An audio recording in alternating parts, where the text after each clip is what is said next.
Yeah, no, I love what you did with the logo. Oh, you like that? Amazing. Yeah.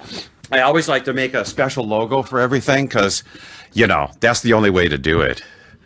So Bringing in the nautical thing from the video, it was great. Yeah? Nice. Yeah. that was all by accident. I didn't realize I was doing it that way. Oh my goodness! Wow. Yeah, we have that exact background in our video, so it's perfect. Or Oh. the In Beacons. little, in the Beacons video, we have Yeah. that thing right behind my head. It's pretty great. Oh, wow. So you do videos and everything. Yeah, I mean, music production, and then I added video to it just out of necessity. Uh-huh. And so that became just part of the arsenal now. So Well, I'm doing it all the video time. is so important to everything now. It's like to get your stuff out there, they want to see what you're doing. And you guys are so great on camera, She was born for it. Yeah. So you guys started in 2012, right? Yeah, that was when the first album or the first EP came out, and basically, I mean, I moved to Chicago at the end of 2010, Mm-hmm. and we sort of got going at that point. So it took a little bit of time to sort of put songs together, and I had never played guitar before. So- or Well, you would sang. never know that. Really? At that time? So you've only been playing for this little bit of time? Yeah. Oh, wow. You're so good. Oh, I'm a work in progress, but thank you. we all are. I just remember you guys would come to shows and you'd always be right up in the front supporting these artists that we had. You make it easy. You've had such great bands on. Oh my Yeah. God. I got to build a new studio again. I totally miss having the bands come in because we had an audience of 50 to 150 people that could show up, and literally they wouldn't have to be charged, or they could see a band and to be that close. yeah. If I'm being honest. Oh, was it the first time we came? Was it for the Joy Formidable? Yeah. Oh my God, that was weren't they amazing. great? Was that when they had the gong? No, not that one. No. Oh, the That was first this one. year, Yeah, the very first Yeah. one. Yeah, we'd seen them at venues before, but that show was Lincoln Hall the first Yeah, time. that was the best at Yeah. JBTV because it was so intimate and And they've been so supportive too of everything. They helped me through my cancer and everything. that's great. I'm doing great now. yeah, I Incidentally, heard look that's great. amazing. Yeah. Yeah, you totally look amazing. it's music. It's all these great bands. Well, I would go from chemotherapy, and then I would go right to having a band at the studio. Right. And it never, because when you're in chemotherapy, everybody's like, "Oh, I'm so depressed," and I was going like, "Okay." Welcome to the JBTV podcast. Each and every show is dedicated to great music lovers. And on this edition of our JBTV podcast, we are featuring a brand new band. Are you ready? The podcast starts right here, right now. New music now. I am Sarah Rose Faith, and I'm in the Bellwether Syndicate. I guess just also known as DJ Scary Lady Sarah. Yeah. Now, I never understood your name. What's scary? I mean, you are not scary at all. It came about from a mishap, really, on a flyer many years ago. A mishap? Some of my friends called me Scary Sarah. Some of my friends called me Lady Sarah. Someone was making a flyer for something I was DJing, one of my very first DJ gigs. And this was before the age of cell phones and the internet. So they didn't know which to choose, did not have my phone number. It was late as night. So they just combined the two. And when people say that to me, because I get that very frequently, like, you're not scary at all, I either jokingly tell them, well, you just don't know me well enough, or wait. Yeah. The scary part is your hair goes like insane. And you?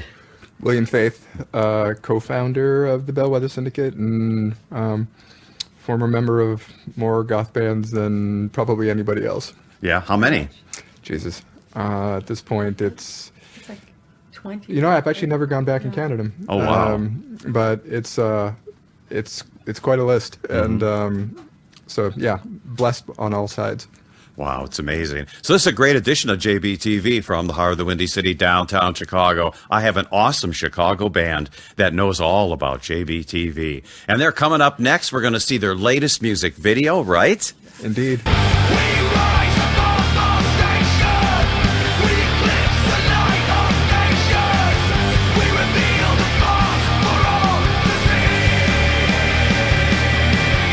And you have two other videos we're going to play too. So We do. Yeah, and I got to say, all your videos are really professionally well done. So that's all your work? You didn't like hire people to shoot it? You did it yourself? All in-house, done at my own place, 13 Studio here in Chicago. Excellent, excellent. So what kind of studio do you have?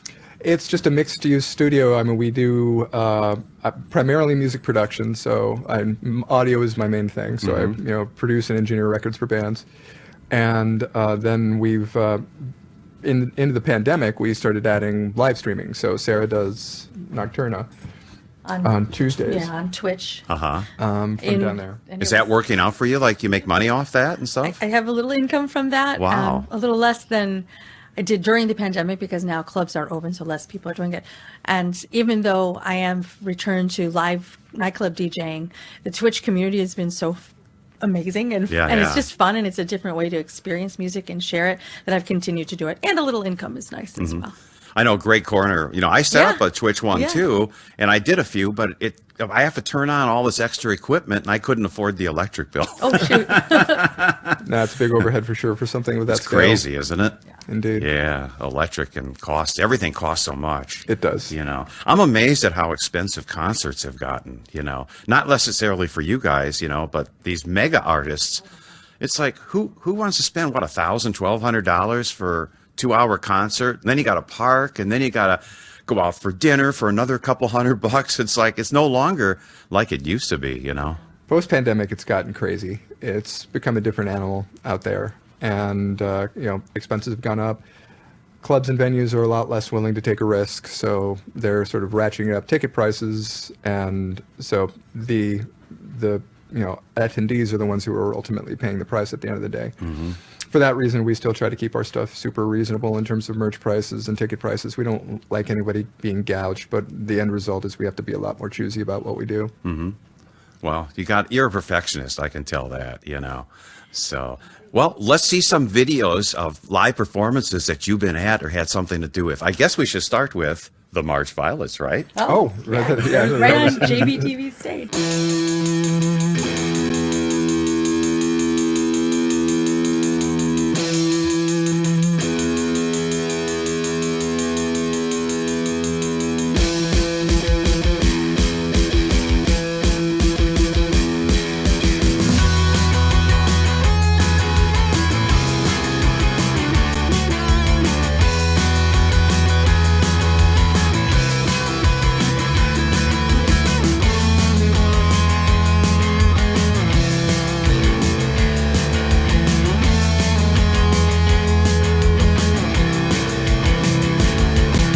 Statues slowly click their fingers, catch the beat and born again.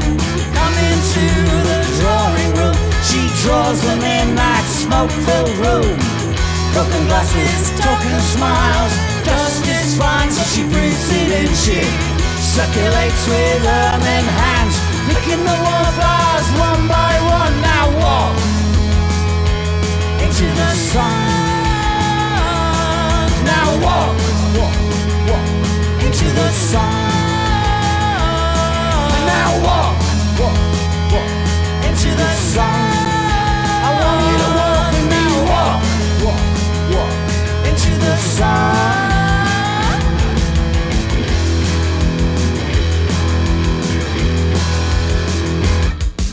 Statues moving in the ballroom. On the dance floor all is bright. Vicious sins of gentle folk. And on the horse, that's a joke. Find your picture in the mirror.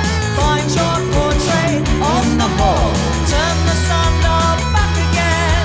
This is a dance for everyone. Now walk into the sun. Now walk into the sun. And now walk into the sun. I want you to walk with me. Walk into the sun.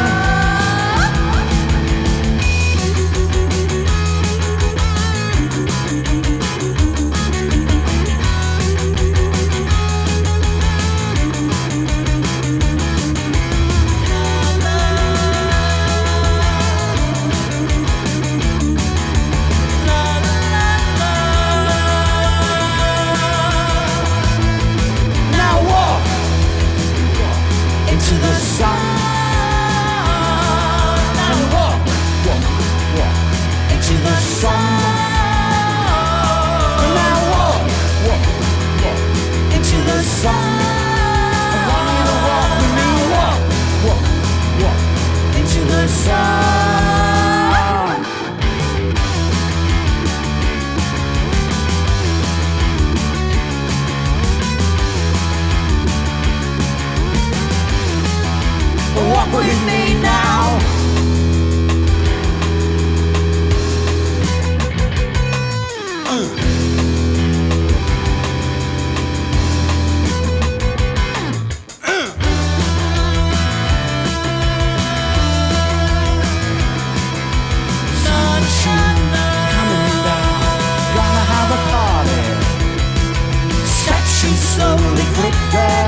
and west is east. Follow me into the garden. Find your fortune in the crystal. Leave your friendships on the wall. Listen to me now, this is the way. This is the dance for everyone. Now walk, walk, walk into the sun. Now walk, walk, walk into the sun. Alright, and now walk, walk, walk into the sun. Everyone need to walk with me. Walk, walk, walk into the sun. One more time. Walk, walk, walk into the sun. I want you to walk with me. Walk, walk, walk into the sun.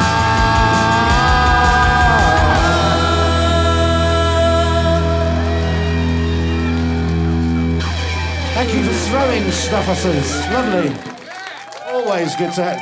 Folding money, folding money. I was going to say, throw $10 bills or something. And we're back. March Violets are actually in. We just finished recording a new 10-song album. Oh, really? Yep. And we're following that up with some touring. We're doing a couple of weeks in Europe at the end of May into June, and then there's going to be some stateside shows in August, and then another European run, and possibly South America in October. Wow. We were so impressed with that, the performance they did. You know, you guys did. I keep was a forgetting. blast. I always look at the, you know, I'm so close to these things. I forget so much about what Well, was you've only going done, on. what, 1 or 2 JBTV shows? And We're about 3 now. Oh, it's amazing. I can't believe how many, like, I got like 5,000 tapes here. So there's got to be Wow. like 1,500 performances we've done, you know. I'm sure. And then, you know, again, I miss doing the performances. I really got to build a new studio, but I don't know where to do it or get how to fund it. Because, you know, when I built the studio next door, we did it without permits. Wow. I mean, I did it back in 2000, whatever, 1 or 2 or 3, whatever it was. And it was in an election year. Nobody seemed to care. And it was in a building that nobody cared about. So, you know, we did it like, you know, but we built it in like 30 days. And it's taken them over 3 years to rehab the place. Gosh, Has nothing to do with what we're talking about, but it always happens in Chicago, though. yeah. So here are the March Violets on JBTV as they performed on our live JBTV HD stage.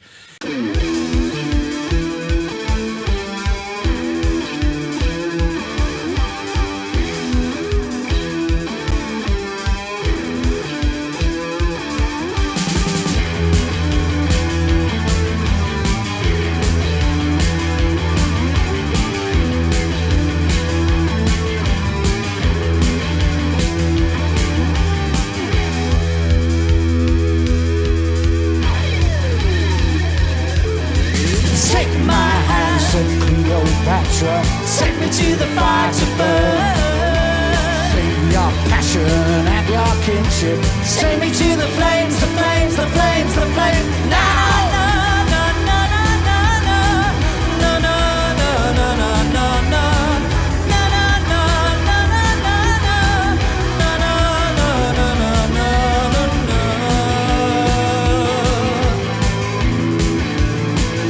Snake dance.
The Bellwether Syndicate. Now, how did you come up with that name?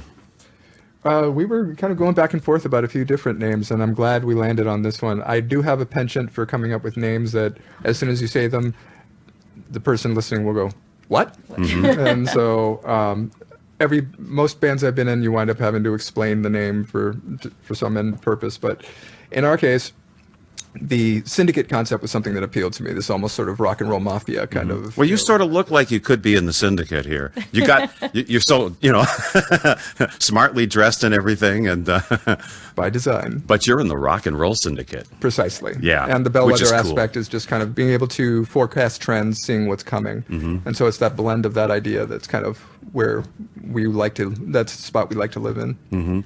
That's awesome. I did not expect to explain what the word bellwether meant so frequently, though, and everyone wants to put an A in the word. So we've made a kind of a joke hashtag that's trended a little bit. Hashtag there is no A in bellwether. Weather. Oh, I didn't even notice that. I would have thought there would be an A, right? So do you have the equipment endorsements and stuff yet, or? We're endorsed by Schecter Guitars and old friends and great people. And so I guess that's the only one right now. But that's our it? name. That's a big So one. far. Yeah. So they give you a bunch of guitars and stuff? Or? Indeed. Oh, wow. My Schecter Corsair bass. I love it. Yeah. Now, how many instruments do you take out on tour? Do you have like a number, or do you have, Too many. Well, yeah, Too a many? lot. Do you have a guitar tech or someone to help you with all that? Yeah, you're looking at them. Oh, really? So you not only shoot the videos, come up with the ideas, come up with the songs, record it. You're much like JBTV, except I never came up with the music, but Well, you just created the platform for it and made fantastic productions out of all of it, which is a massive, massive achievement. Off of the cap to you, sir. But when it comes to bellwether, yeah, I mean, I'm a professed control freak, so things have to. There's a mark I'm always trying to hit, and so that goes into production of the shows, the recordings, everything. I always want to put on a show that I'd want to see, and so that's a lot of that effort is in doing that. And Sarah's voice is also super present in that. She checks me if I'm getting a little bit too far afield on some ideas, which I have a penchant for doing. You dream big, which is good. you got to dream big.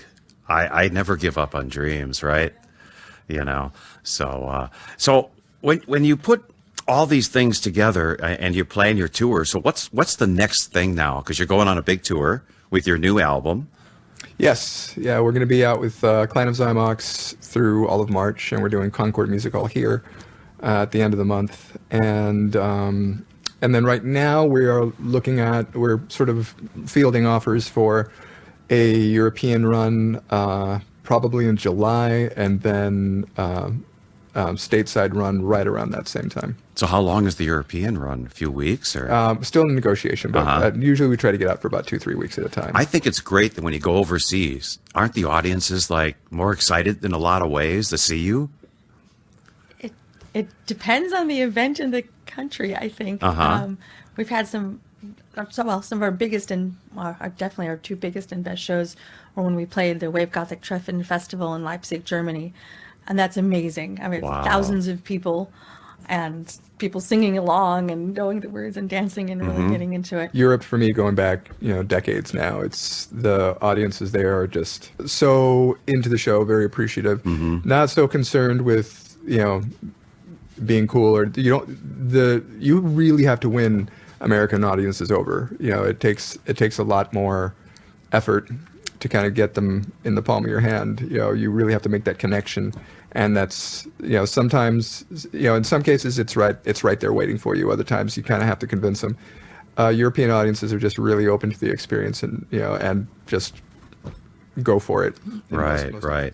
I remember when we had Green Day, and they were saying, like, when they were in LA, the audience is like, oh, entertain us, versus, the true music fans, because Chicago is such a great market for music. We have such great venues here. What are your favorite venues? Wow. Well, I mean, there's obviously Metro. Yeah. And How many times have you been there? Oh my God. Well, I've been working there since, oh gosh. My regular club night Nocturna has been in the Metro building, started off in Smart Bar in 1996. Yeah, the Smart Mar's changed a lot, well, hasn't it wasn't it? Yeah. smart, but now it's been in Metro itself since Oh, really? '99. Oh, cool. So my regular club nights there, and I started going to Metro the year it opened in '82. Uh-huh. Like for about my entire teen years, there wasn't a week that I wasn't there for at least one all ages punk show. Uh-huh. And so much of my life is tied up into that venue, not only just as a patron, but as part of the Metro family, Yeah. working there. We got married on Metro's stage, actually. Wow. And And the ceremony was performed by Rosie from the March Violets. Oh, really? Yes. She was our officiant. She was- Wow. I've I didn't know it was a holy altar of rock and roll stardom here. I've stage dove off of that stage as a teenager, and now I work on it as an adult. And it's Wow, we've amazing. shot so many concerts great. there too. Joe Shanahan says, Oh, you were like a regular for years, you know. Joe's a good friend and a mentor. Great guy. Well, if it wasn't for Joe Shanahan, there's so many bands that wouldn't have even had a chance to play such a memorable place. And the Metro is just something about it, you know, the sound of it, the feel of it, because it's not a gigantic club, but it's not a small club either, you know, and it's got a real stage and everything. The only thing I'm mad about Joe Shanahan is on the stairway in the back up to the stage, used to have all that graffiti, All the graffiti, and it's yeah. all gone now. I go, oh, what happened to all those classic signatures? But I got them on videotape when we did the Metro 20 anniversary DVD for Joe. Very cool. Very cool. Yeah. I think I speak for both of us. Our probably second venue that we go to the most and we really love is Empty Bottle. Oh, yeah. I've seen countless shows, and we've obviously had the great opportunity to play there, and we played at Metro too, but also A couple of times at each. DJ'd A few times. at Empty Bottle tons and tons of times too. It's great. Yeah, it's a great Yeah. venue. So when did Love you it. start DJing? 1988. Oh, wow. Yeah, so What my- was your first equipment? Oh my goodness! Well, back then it was just record albums. Of course, this is What are those, CDs, albums? right? and the rare cassette, which was not fun to DJ off a cassette. Yeah, but yeah, that's yeah. when bands would send me a song that was not released otherwise. So, my very first club DJing experiences was at Neo, and that was 1988, where we started the club night that I still do today, Nocturna, and it was just some simple like techniques decks and I mean really simple, nothing fancy about what was there back But it's then. not the equipment. It's how you put it together with the songs and the mixes, you know. And I know you're friends with Great Corner, who still works with us, which is amazing. And he was telling me how great you guys are. So, we got to do this and do that. Greg's a great guy. Yeah, Yeah. So, and he does a lot of DJing too. he you know. does. Yeah. Yeah. And Do you do corporate things too sometimes, or? no, but Good. my foray is more into really alternative things that aren't as maybe a much more specific underground kind of audience. I absolutely respect, the skills of someone like Greg. I play songs, so I don't really do a lot of technical things when I DJ. I play a song from start to finish. I don't do a whole lot of beat matching and that type of thing. So there's amazing DJs in Chicago for that. If you want to go and dance to like a seamless beat all night long, and I bow to their technical skills. But people come to my nights usually for a little more guitar oriented music as well. It's goth and industrial and some things that are related to that. Yeah, I remember seeing you on Twitch because Greg says, you gotta, do all this, and you have so many followers watching you. It's amazing. Well, I think it's a more or less a testament to my longevity. Yeah. That's something you built up over time. It is, yes, I have built up. Obviously, I've been DJing it'll be 35 years this year. Oh, wow. Yeah. JBTV is 40 years this Oh year. my gosh, Wow. that's awesome. Yeah. Yes, congrats. I never thought I'd make it past like 2 or 3. But we stopped doing shows at the Metro and everything because of the cost. So, if you shoot 10, 12 cameras, Yep. especially 4 and 8K now, but even with HD, it'd be all this, but I did it on videotape. So I was still a tape editor all the way till 2019. Yep. I remember when I started as an engineer, I was working in an old analog facility with 2-inch tape on. Oh, quad. Oh, I remember those days well. Yeah. Yeah, we had a bunch of those machines too, but you couldn't edit the way we do now. Even when we got to 1-inch and the HD cam, those 2-inch quad machines where you had to like insert edit, like you'd roll a machine and punch in and hope it made a good edit, you know? Yeah, I do not miss chasing time code. Yeah, and the adjustments and everything. Horizontal blanking. Whoa, that doesn't exist in nonlinear anymore. What type of a system do you edit on? These days, God, it's so simple. I literally shoot everything on my phone. I use Filmic Pro, which is Oh, that's a app. great app. Love For it. anybody out there that wants to shoot video on your iPhone, the Filmic Pro is great because you can adjust the iris, the exposure, and you can adjust the focus, so you can do this depth of field stuff. Focus peaking. You've got all these great... So wait a minute. All those beautiful videos I see are done with an iPhone? Every one of them. Jeez. Hey, Apple, you got to sponsor this guy. Apple, please. Please. I got this cool rig that I set up to shoot with. Have you done that with yours? Oh, well, the funny part, I have some of my curiosity and where my beginning foray into the iPhone came from being at JBTV and really? watching you with a handheld gimbal for the first time. Right. And I was like, what is that thing? And so that got me curious, and I was like, oh, these aren't terribly expensive. Right. I've already got the phone. And so that was kind of what started me down the road, because obviously being in the studio, there was all these much larger cameras and lighting rigs set up. But then I watched you walking around handheld with a gimbal, and I was just like, that's impressive. Yeah. And so that was kind of some of the inspiration for me to go And further afield. DJI makes a great little gimbal for the iPhone. And the iPhone shoots such beautiful video. So, wow, I'm impressed.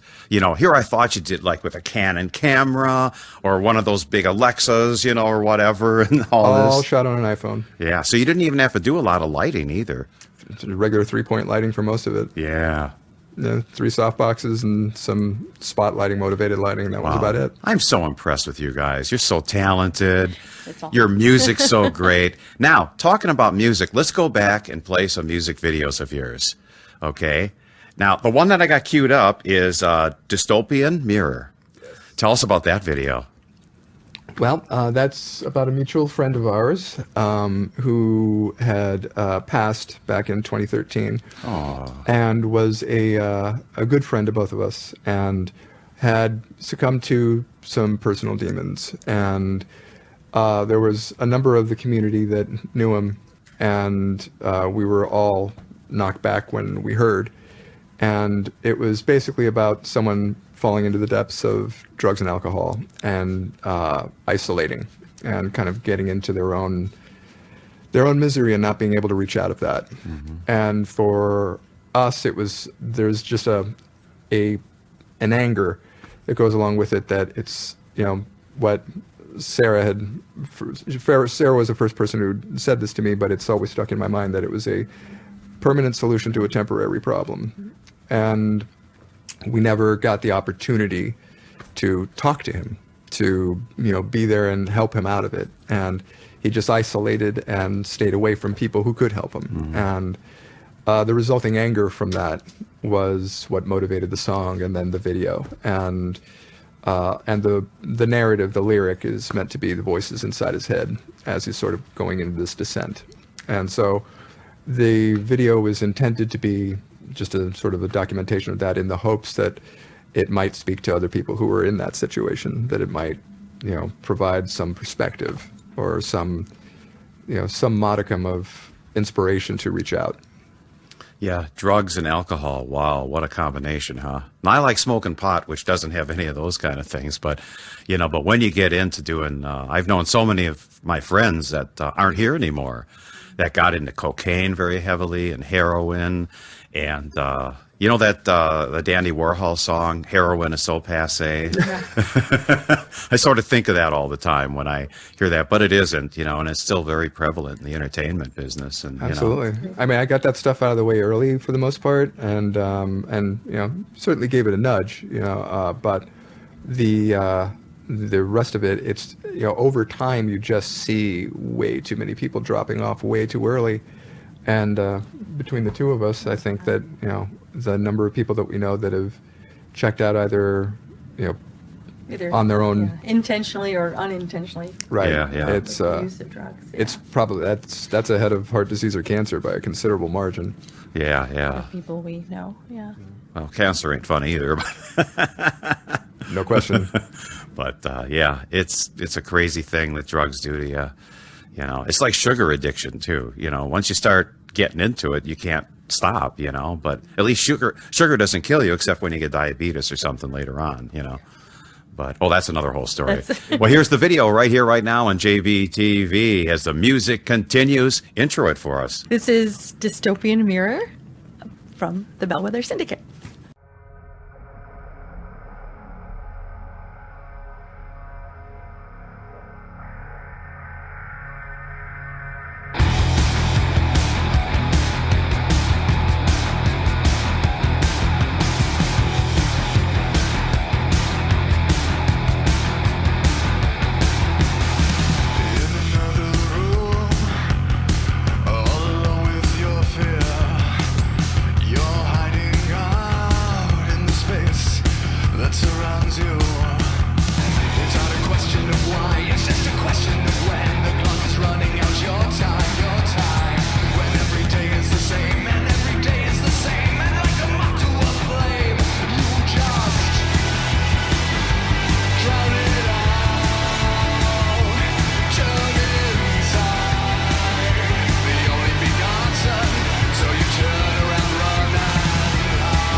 Yeah. What a great song. What a great video. This business is not a 9-to-5 business. And you dream about it, you live it. You're both in that, I'm sure, you know. Like, how do you write your songs? Do you do it all together, or does it come up with the music or the lyrics? Or William pretty much writes all the music. Uh-huh. That's something I have yet to fully explore myself. I want to, but I don't know. I've got such a capable songwriter that I think she's got a lot of great music in her that is yet to come to the fore. But the way that I explain it is there are a lot of things that are written because Sarah is there to play them and sing them. Mm-hmm. And so her presence in the creative aspect of the band is very deeply felt. And there's nothing that I do that I'm not constantly going back and forth. Hey, what do you think of this? You know, or maybe it could do this, and then taking that input. So right. Her creative voice is very, very much felt, and then she's also contributed lyrics and vocal melodies and stuff, which I would argue is music writing. it's all an art form. You know, it's the lyrics are the hardest, you know, and you tell these stories and the depth of lyrics in your songs too, you know, with things. So I'm very excited actually for our full album to be released, because I do have one song on there that I wrote all the lyrics and the melody and sang. so now you play guitar, but have you learned any other instruments yet? Guitar and bass is what I'm playing now. Uh-huh. I was just playing rhythm guitar, but on the new album I play bass primarily, but live I'll still do a combination. I like both, Yeah. but bass Yeah. is, well. And I William, have what my do you do? analogy, How but- many instruments do you play? All of them. It's a long list, actually. Yeah. But in my previous band, Faith in the Muse, it was quite the array. Mm-hmm. And so, yeah, it's cello, hammered dulcimer, psaltery, doumbek, mandolin. There's just a whole spectrum of things. And the way I'd always explain, I used to get a lot of press and credit for all that. And I would say, in response to that, yes, I'm amazing on the hammered dulcimer, if you've never seen somebody play the hammered dulcimer before. So it's, you put me up against a 70-year-old guy in a pub in Ireland who's been doing this his whole life. I got nothing. So my entire approach to instruments has always been learning what I need to do to get the job done for what I'm trying to do for a specific application. Mm-hmm. So it's more appropriating things. I'll usually spend a little time trying to learn the culture of an instrument, some of the basics about the actual mechanics of playing it. And then I take it off into my own territory. And so a lot of it is just little bits of skill that are just mixed. And they look impressive because it is a long list. But in and of themselves, I'm a master of none of those things. But my mainstays have always been a lot of standard rock instrumentation. So guitar, bass, keyboards, drums, and to a lesser extent, vocals. Mm-hmm. I like how he's so it's no big, Yeah, I know. He's too modest. You're He can so pick talented. up any Now, instrument. when and did you play it. first start getting into music? Like what age? Oh my God, that was easy, and it can all be traced back to Kiss, like most things. Wow. And, Rock and roll all night. From the beginning, and I was thankful to her having a cousin who turned me on to the Kiss records when I was about 8, Mm-hmm. and I just saw the cover of Alive and thought that they looked amazing, and but the music didn't really grab me until Destroyer came out, and that was '76, and as soon as that album dropped, that was my music at my time. And so I just heard the first notes of Detroit Rock City coming out over the stereo speakers, and I was like, this is me. This is my thing. Wow. And it was just one of those, chills kind of moments where all this charge went through me. I call it was just skin orgasms. 100%. Couldn't agree more. Yeah. And so that led to my first concert, which was Kiss and Cheap Trick in 1977. It was Wow. Where was that at? The Forum in LA. I'm from LA originally. Wow. And that was one of those pivotal moments where I can describe my life as before and after that concert, because as soon as Kiss hit the stage, Cheap Trick were no slouches either, mind you, but as soon as Kiss hit the stage and that first note hit, the first flame pots went off, that was, at that exact moment, that was like, that's what I want to do with the rest of my Wow. life. Do you know there's like 1 degree of separation now between us, because we did the commercials for the Kiss tour with Joe Kelly. I used to do Wow. tour commercials, and we worked for KLOS in Los Angeles. Of course, I know KLOS 95.5. Yeah, and so we did the TV commercials for him. And Joe Kelly, my original partner, he and I did about 300 stations around the country, and we were the first to do the presents with radio stations. So the promoter would pay us, the band wouldn't, the promoter would pay us to do the commercials. So we gave him like 5 spots, which, coming, the date, and then this week, and then, the difference in making money at a concert is the last little push you get. Because if there's like 100 seats that are empty, that's the profit, So we would have tonight. And the fact, then we said, well, we're going to do presents, so we get all this free airplay on the radio station, plus the radio station, KLOS, got to present the show. Thus, they got to go on stage and intro it, their disc jockey. They gave away like 25 to 50 tickets to the show. So it was a great way to promote the bands. The airplay helped because the radio station's now pushing the songs, and we've lost all that. That doesn't happen like that anymore, So radio out there, well, I'm not even going to say it. So the consolidation has really ruined the radio business, because there was a time when every radio station, you've traveled around the United States, you know, both of you, there used to be every market, you'd be listening to local radio and it had a sound, right? Thank goodness there's still college radio, though. Oh, college radio. To the extent there is, yeah. Yeah. Well, college radio is the real deal, because they're not on there trying to get ratings. They're on just let's play the bands I like to see, or hear on the radio, So that's that personality. So, well, off of that subject, what do we have next of yours? What's our next video? Our next video is Beacons. Beacons, yes. Those little things that are out in the ocean blinking away, right? Probably not. Indeed. And, well, actually, it's like most things, literal it's sense. it has a double meaning to it. The Lost at Sea sort of nautical narrative of the whole thing is actually a bit of a corollary to our fans. And they're the ones who are the beacons at the live shows. They're the ones who are holding up their cell phones and, kind of shining that light that guides us home. It's that energy exchange that happens, and without them, we would truly be lost. So that's what this is about.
Wow, another great video. a $300,000 or $400,000 budget on this video at least. And a sandwich. Yeah. You've got to get a sponsorship with iPhone, with Apple for this, because I mean, you're an artist taking their phones to the next level and showing that you don't need to have all this money to create a video. It's more organic and anybody can do it, you know? That's what I love about the technology, is that it levels the playing field. It creates access for people, because, you know, having Logic and having Final Cut and having an iPhone, there's just about nothing that you can't do. You know, it's in many respects, it, you know, bears a similarity to early days of punk rock, where the means of production were opened up to people, and you were able to, you know, people were starting zines and record labels and putting on shows, and so this has done that technologically for a lot of people. And they, you know, for me, it's changed everything. You know, I, as an engineer, having come up in the traditional studio system, there were no options for me to go home and create some sort of high-powered, you know, home studio. Yeah. Until things went digital, and, you know, we were able to do things on your computer and change the whole narrative. And so that's what I like about this era, is that anyone can go out and do it. Right. Well, I couldn't do what I'm doing if it wasn't for the digital world.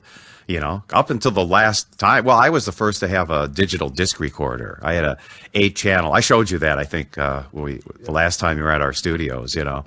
And that was cool. That was revolutionary, because they designed that sort of for me. Abacus. In fact, they're such a good company. They're in Canada, but they're not in business. Another company bought them out, and they sort of got rid of everybody. And they sent me. It just shows you, when you work and do things with, there's so many good people in the world. They were throwing out tape machines and stuff, so they sent me from Canada a HD cam tape deck, so I could still watch my tapes here, and a brand new editor. And I lost all my equipment because, you know, I went through a bankruptcy and everything with the studio. And so they took all my equipment and all my memorabilia. So all the stuff I have here is all my other stuff. So, you know, but it doesn't matter. I'm making new memorabilia, you know. So are you going to have a vinyl album out? We are. Yes. Tell us about that. Yeah, we're. I think the delay in getting this album out, part of it is because the pressing plants for vinyl are backed up at least 9 months. So that's added a little bit of a tail on it, but the demand was there. People wanted it, so we wanted to do it for them, and so we are doing vinyl with a new album. Mm-hmm. Tell us about the new album. So it's called Vestige and Vigil. Uh-huh. And in a traditional album sense, one side is Vestige, the other side is Vigil. Wow. William has a pretty cool explanation of why, and why the songs are grouped as such. It was a unique experience to think in vinyl terms again after all this time. I came up in an era where the very first thing I ever put out was in 1989, and that was on 7-inch, you know, single format. They call those little EPs, right, at the time? It was just a single. Oh, just a single, okay. Just 2 songs, one on each side. Uh-huh. And that was at 45. Yep. Yeah. And that was in 89. And then almost immediately after that, we came into CDs, and that became the dominant, you know, platform. And then after that, I haven't thought about vinyl much at all up until recent times, where originally when vinyl came back, it was sort of a, you know, almost a fetishistic kind of thing that people were just, you know, they just wanted it for the sake of it.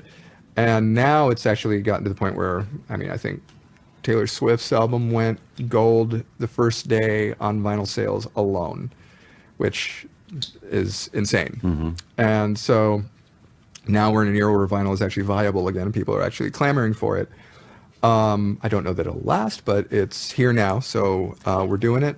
And in designing this album, we knew from the onset that we were going to be doing a vinyl for it. So consequently, when it came to assembling songs and mastering, we had to think in 24 minutes aside and grouping songs that way. And so that led Sarah and I to kind of think, when we were in our teens and we, you know, vinyl albums were everything, and designing that experience. And, you know, you're going to have the thing in your hand, you're going to have the lyrics, you're going to, you know, be flipping sides. So let's design that the way we would have wanted to hear it when we were kids. And so we grouped the songs together in a way that made sense. And lyrically, this album really went somewhere else than we were expecting it to. And Normally our stuff has a little bit of a political narrative to it, and we're just basically, talking about state of things and trying to connect to the human experience, through that, not losing yourself, but at the same time still always kicking against it. And this album, certainly it still has some of that, but I think because of a lot of it was created during the pandemic, that there was a distinctly personal theme to it. A lot of the songs really kind of went deep, and across all fronts, Sarah's lyrics as well. And when it came to group the songs, they seemed to follow two convenient themes. One was, a lot of these songs seemed to be sort of holding vigil for things that had passed, people we'd lost, the pandemic, times that have changed. And so that became Vigil, and then Vestige is about celebrating what remains, what's left. And so that just kind of played out into this theme. And so that was just kind of how it pieced out, and that's how the songs are grouped, and that's what it's about. So how long did it take you to plan? Because I remember in the old days of putting albums together, it was a trip that you were on, a musical journey from start to end. And a lot of kids don't listen to music like that anymore. So what was cool about albums is once you put them on, it just sort of blended together, and so you spend a lot of time, maybe this song should be changed. So it wasn't like initially, this here or this, that there, or whatever. No, and it was very intentional, and we designed it very carefully for that exact experience. So there was, Post-it notes and sticking stuff, swapping things around and going like, okay, this doesn't fit here, blah, blah, blah, what's this? Oh, that's the thing, So it was all that thing. We really wanted to create something that would have spoken to us when we found it. Right. Now, do the songs blend together? Do you do it that way, or do they have little spaces in between, or just wondering about the technical thing? So there are little segues in between, but there's also kind of an intro track and an outro track as well. Which those things are very out of vogue, but we wanted to, we wanted to welcome you in and show you out. No, it's art. That's not out of vogue. It's what's happening now. You're telling the stories that have to be told. You're giving an emotion of something that has to be out there, and that means a lot, That's how we wanted to approach it, and ultimately, I mean, we are, to some extent, Sarah definitely keeps me on track when I'm starting to get a little bit too in my own head about things. Really? Do you ever argue together about music? Oh, sure. Oh, really? Yeah, all the time. I mean, you seem so mild-mannered and everything, but, This is Sarah. That's Scary that's Sarah. Where the scary comes in. Yeah. No, we both, it would follow that we're both super passionate about music, and it's our lives. It's both of our lives. Yeah. And so we have things that we're absolutely, I mean, the majority of music we're super together on, and we like most of the same stuff. But then there's, she's a DJ, and well, let me explain. Let you explain it. Yeah, we often say to each other, well, we have different needs from music. Some the same, but different. Right, As a right. DJ, I'm constantly looking for something that's new and exciting that I can give to an audience and share. And if I'm in a club situation, of course, that will hopefully make people dance, because that's what keeps them there if they're dancing. And if something sounds maybe reminiscent of something else, I can overlook that, and if it's good enough quality on its own, and it has those other things. Whereas I say this, William, his main critique of something is if he can describe it as like, oh, it sounds like another band. He wants something that sounds like nothing else always. You got to be like, and that's so hard to do because sometimes you come up with something, oh, this sounds great. Then he listens to something, oh, they stole that from us. The way I describe it is, if I can sum up your band in one or two other bands, it's not interesting to me. Right. And so many people are looking for old music all the time, and for me, I'm way more interested in what tomorrow looks like. And so when I'm writing, when I'm creating stuff, that's the bar that I'm trying to hit. I always want to be pushing into new territory. It's just boring to me to just do the same stuff.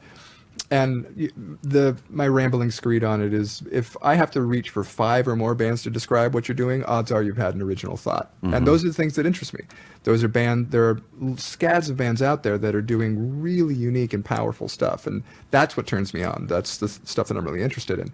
Whereas and that's not taking away from anybody who likes, some of those bands that I may not care for.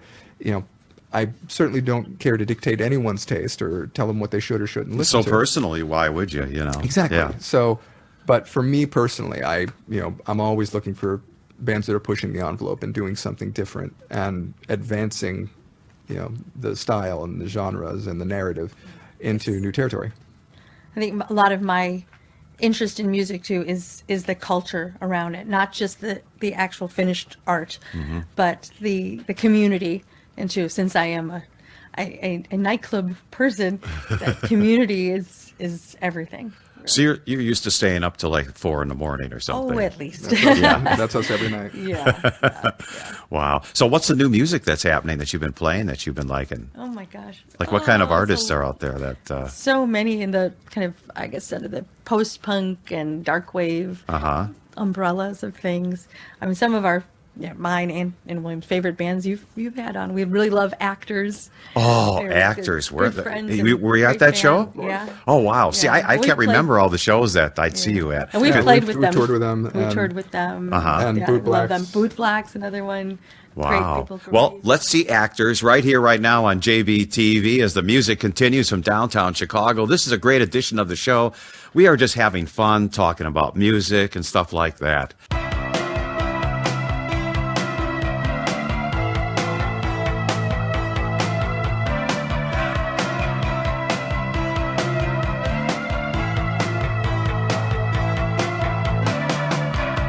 Out of sight, so defeat. Hesitation in your reach, left in the grave. Oh, too afraid to say.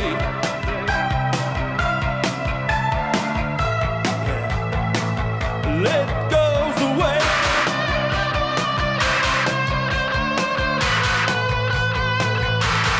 Goes away.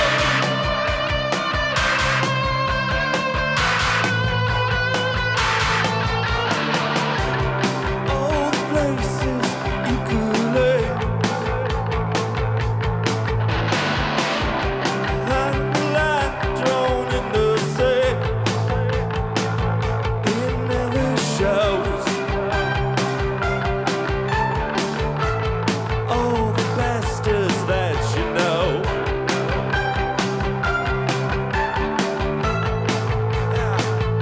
It goes away.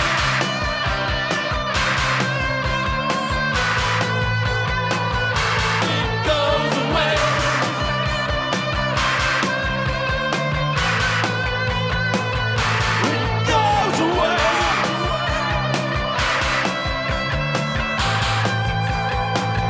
It goes away. Goes away. Goes away.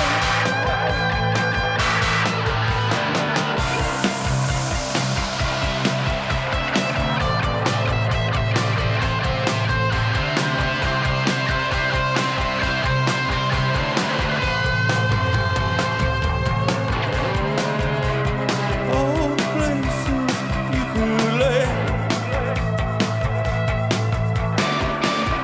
behind the lines drawn in the sand, never shows. All the bastards that you know.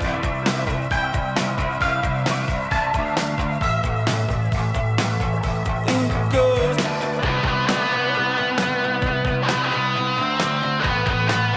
It goes away. It goes away.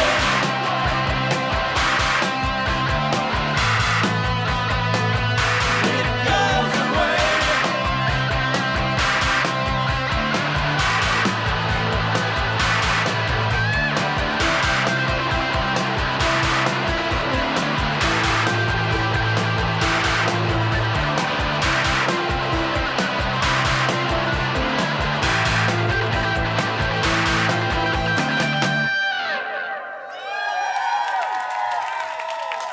Thank you. This concludes part number 1 of the Bellwether Syndicate. Stay tuned for part number 2 on the next edition of JBTV. There you go, the JBTV podcast, where we bring you the best music, the best interviews, and it's all unscripted and totally unrehearsed. Follow us on all the social media and spread the word. This is JBTV Music Television, the JBTV podcast. JBTV.